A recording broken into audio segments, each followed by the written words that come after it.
Today on Beavertown Outdoors, we're checking the wood supply. I think it's running low.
So as you can see behind me, the wood supply, the stuff that I've been selling, is starting to run a little low. The holes housings are gone. This stack's gone.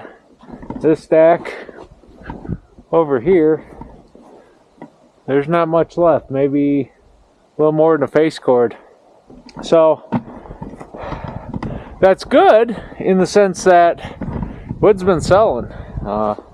There were some people, not out there, any of you guys, and that were wondering if I was actually going to be able to sell any of the wood, or if this was just going to be a hobby. And it's been legitimate. It's been good ever since, I'd say, late September, early October. I've almost every weekend had delivery to do, had sales, had some big ones actually. I got a big customer that he's so far bought, let's see, 18 face cord. So that's, no, actually, I'm sorry, take that back, more than that. He's bought 8 full cords, so that's 24 face cords. It's been quite a lot. I was going to be happy if I sold 30. I sold 24 just to him. And then other customers, I got another customer who he's gotten 2 face cords, and then another customer, same thing. Yeah, I've sold, well, I had here, right around, I had 20 full cord. So that's 60 face cords, and granted, a couple of full cord went up to our woodshed, but most of it got sold. And I still get orders coming in. Thankfully, I don't have any right this minute, but leads me to figure out if I need to tell people I'm sold out for now, or I'm hoping not. What I'm hoping is this wood over here is going to be ready to go. This wood behind me is dead standing when I got it. It's all barkless oak, red oak, and it's most of the way dry when I cut it, split it. This stuff, this was the first off of that truck I got back in March, and I was hoping this to go to a whole year. We're a little shy of that, but the only way to find out if this is ready to go is for me to take a couple pieces, split them open, and test them. Test them with the moisture meter. If you don't use that, if you're selling firewood, or even if you're burning it and you need to know where your wood supply is at, there's ways you can know whether it's cracked or the sound it makes when it hits together. Those are good. Those give you a good idea if you're even close. But the best way to tell is one of these. with a moisture meter. So we're going to run a test on a couple of pieces, and we're going to see if it's ready to go. So stay tuned. So I know the way some people, when they use moisture meters, will check. There's a couple things to check and, tell you if your wood's ready to burn or not. So generally wood that's 20% or less moisture is ready to burn. Preferably, I like things that you like wood to be around 15 or 15% or less. It's easier to light that way. When you get up between 15 and 20 and up to 20, it burns. It burns good, but it does get hard to light for some people. And a lot of the customers I sell to, they're not like, I am, like some of you might be. Is we're used to dealing with all kinds of different wood. Been doing it for years. Starting a fire is second nature. We know that if it doesn't, we know how to get a fire going, even if the wood's not 100% ideal.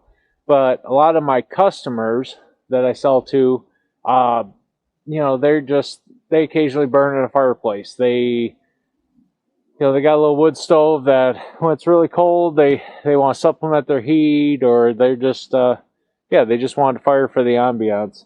And they're not, professional wood burners. So, they got you want to make it as easy for them to light as possible. Or else say you get the calls that say, "Oh, your wood doesn't burn," or "It's fireproof firewood," right?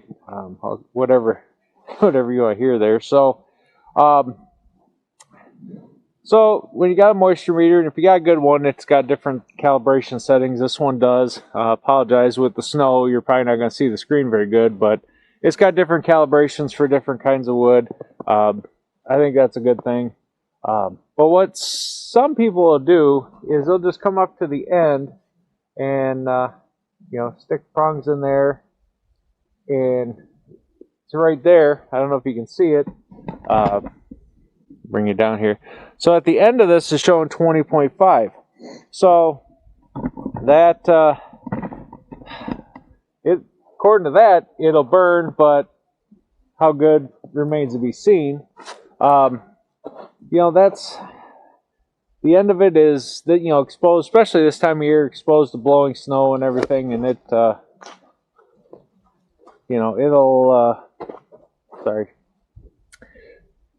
get wet on the end, especially if it's been humid enough to snow and things like that. So, in the last couple of days it has been. So the end's exposed. That's where it's getting moisture. The other thing people do is just grab a piece and hold it up, stick the prongs in it. 21. This one's got a little bit of snow on it though, so let's try it this way.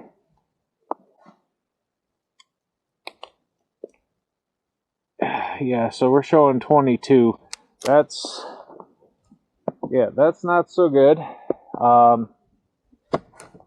Let's see if I can find a piece that doesn't have snow on it right now. I'll go to this side here. So this is a little smaller piece. Yeah, see, this is showing 20%. So, that's not great. That's not what I was hoping for. But what we're going to do is, just to get a true measurement, the best way to do it is actually take a piece, split it, and measure it from the inside. So that's what I'm going to do. So hang out here for a minute, and I'm going to go get my axe, and we're going to split a couple pieces and check them. All right. So, this weather's miserable. That was supposed to be a little better than this. So I got 3 pieces, kind of from the top, middle, and into the center of that wood stack over there. And what I'm going to do, I got the X27 Fiskars, and I'm going to split them open and check the center of them. Maybe with any luck, there's just that the snow and everything else on the surface is making the moisture readings high, but I got a feeling usually it's the opposite, right? It's usually if it's whatever it is on the outside is a lot drier than it is on the inside, but only one way to find out.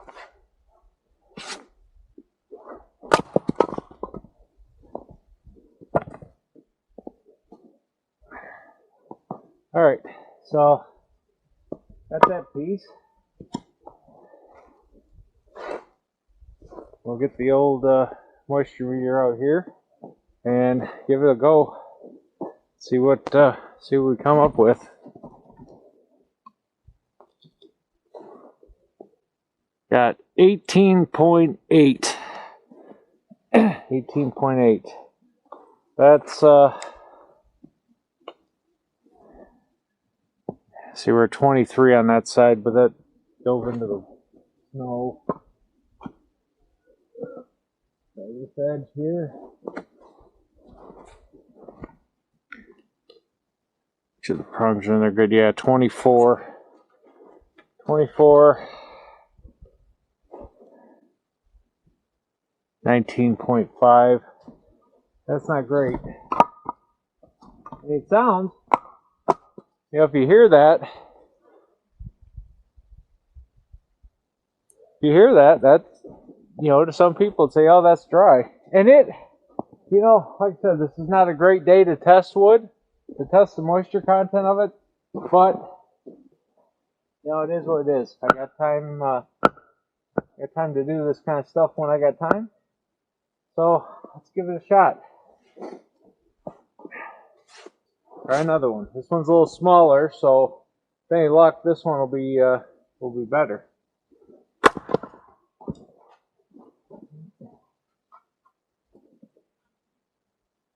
Yeah, I can.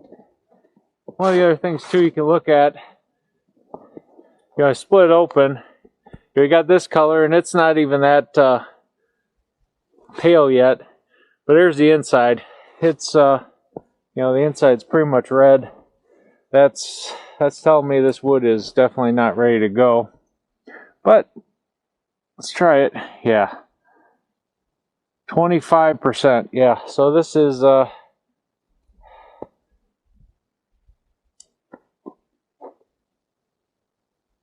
yeah,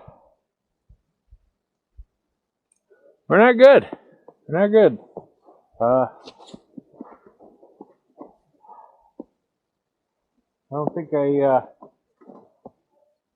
I'll split one more, but I don't think it's gonna matter. I think we're on hold.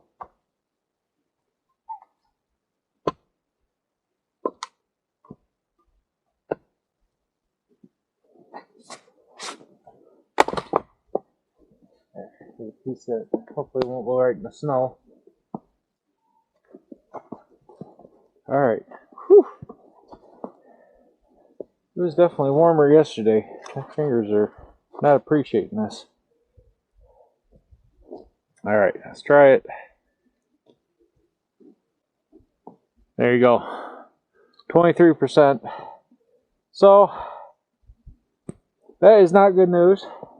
Not good news at all. But you know, it is what it is. Well, let's put these back and we'll talk about it. So, well, that's the results are what they are.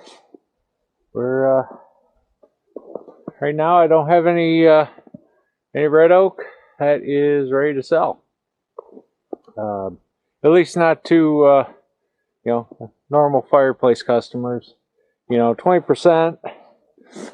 You know, somebody who's buying it to either buying ahead or whatnot, they might be all right. But you know, that's the unfortunate thing with red oak. Any oak in particular, everybody wants it, but it does not dry quick. And I even split it small. But so that's disappointing. I haven't dug into the piles yet, into the bins, but the bins, you know, the wood that was processed into the bins was done after the stuff that I stacked there. So, you know, I don't think the bins dry better or dry worse. I mean, I haven't been able to test those yet. But from everybody else's experience that you see here on different channels. They basically dry about equal, which is similar to what I had right when I did the test of the Holzhausen versus the standard stack. They were close. One the difference was small enough that you could say that maybe the difference was from where it was positioned, how much wind, how much sun, lots of different factors. So, but yeah, so right now I'm down to about, like I said, I'm down to about a face board, and that's a good thing.